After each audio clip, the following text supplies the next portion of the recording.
Welcome to Chillin' 101. We hope this video helps. You'll start by confirming essentials, model, firmware, and a steady power supply, because model differences change pairing steps. Once you have the phone, app, and Wi-Fi credentials, plug in the camera and wait for its LED to show pairing mode.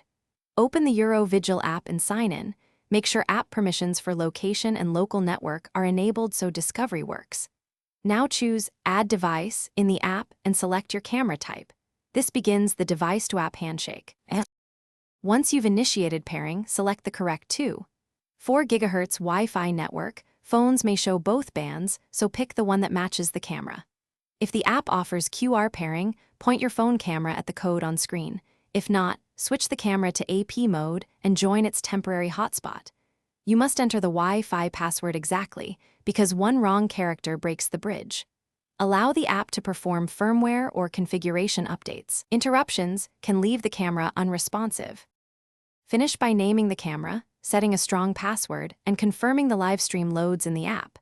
This verifies both network and cloud registration. If it won't connect, power cycle the camera and phone, try AP or QR mode again, or perform a factory reset following the model's button sequence. Make sure your router doesn't block local traffic. Disable client isolation, and keep DHCP on, because the camera needs an internal IP. If problems persist, note